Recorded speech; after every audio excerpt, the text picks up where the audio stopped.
Soulful trap jazz. I like that there's a lot more R&B coming into the mainstream.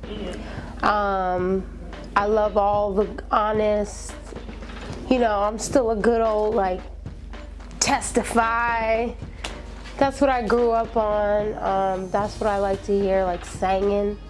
So it's starting to come back around. That's exciting.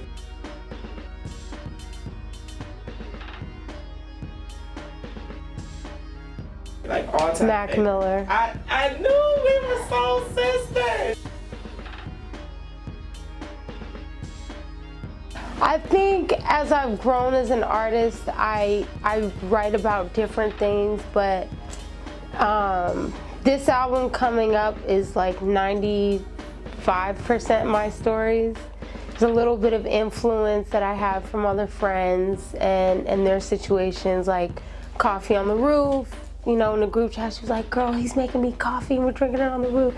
Like this, I know, it was lit. I know, exactly. And I was like, ooh, let me picture that in my mind for myself.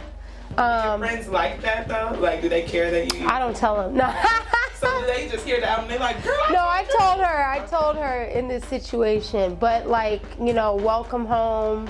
My friend knows that was about her and a situation she was in. Songwriting is like my secret superpower, you know what I mean? So it's like, I'm Clark Kent by day, Superman by night. So it's almost like having a double life sometimes, and sometimes you're in dangerous situations, writing about things that might be hard, but that's what art is. It's meant to not only inspire, but what's the word? Evoke a feeling, and sometimes it's upsetting to some, but you can't worry about that.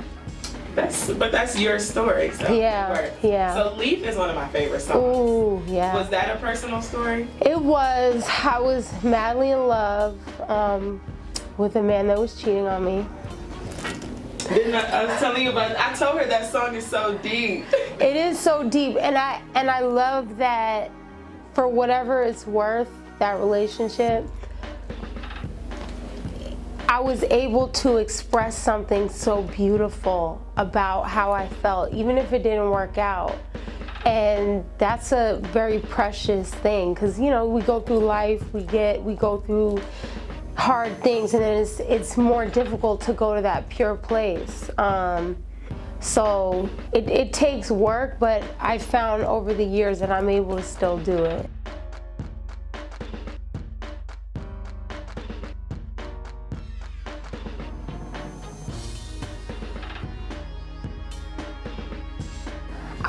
I listened to it on the plane the other day. I started crying.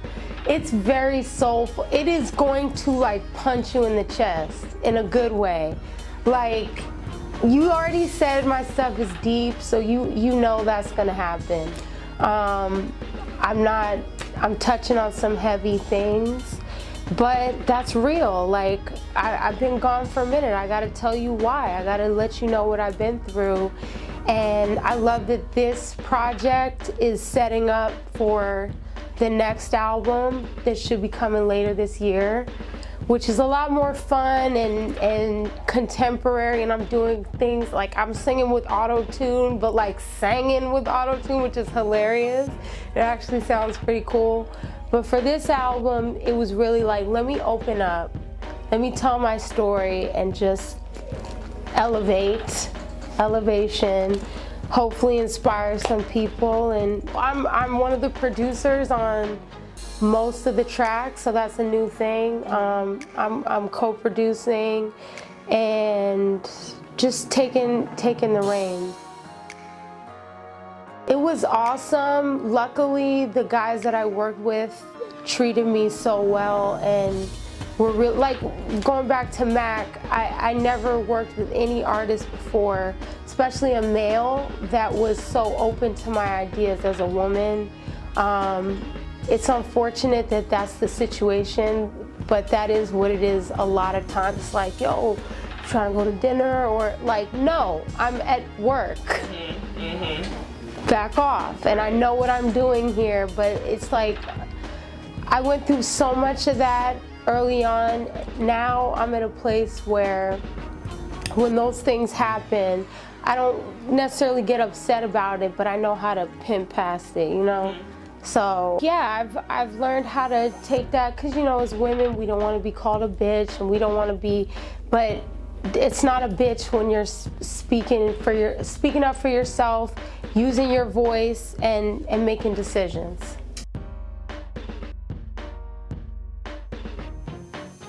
And I talked about it earlier on the air. Honestly, God. If it wasn't, and that relationship with God didn't really come until I was at my weakest, lowest point. When that started to happen, and I started going to church and just all these things, little by little I realized I don't have to do everything myself. I don't have to fix this. I don't have to figure it all out. I just have to show up consistently. I just have to trust. That is hard to do because we want to know who, what, when, where, why. We trust in facts and we trust in what we can see. But God, sometimes He has stuff that we don't even understand. We just got to be willing to accept.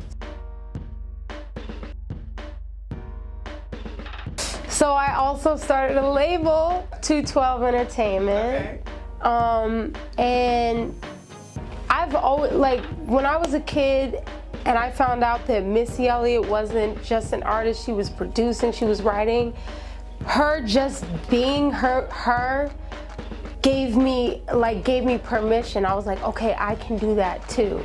So I studied her, I studied everything about her, and I went to school for it. Now, it is a lot of work, I'm gonna be honest, like being an artist and just, you know, waking up, where's my coffee, where am I going? No, it was never like that. But living in the artist bubble is much easier than taking on the boss aspect and running your business. But if you can, I say if you can, you should. Like, don't be afraid of it. Don't be afraid to take control or to start that business or that clothing line or that lip gloss, whatever it is that you want to do, just don't be afraid to do it. Like, we have Diddy, Jay-Z, Elle Varner. No, I'm just speaking it. I'm just speaking it. Why not though? Why not? Why not? But you're already a boss. It's just, I mean, people. But I would love to get to that level really quickly, just because what I can offer musically, what was poured into me is such a blessing. Both of my parents were in the industry. My mom sang for Barry White. My dad was a Motown staff producer. I grew up in the studio. So where I'm coming from as an artist isn't just like, oh yeah, I want to be a singer, I want to do this. It's years and years, starting at 7, starting writing at 7, starting producing at 13, 12, and just missing the parties and missing hanging out with my friends because I was in the studio. So why not bring that expertise and those 10,000 hours to all these different artists, write for a bunch of artists, produce for a bunch of different artists, go to labels and say, hey, yeah, I can executive produce this album. Yeah, no, that's not, no, yes. I'm not feeling it, I'm feeling it, no, but I trust that gift, that I can expand it beyond just my artistry.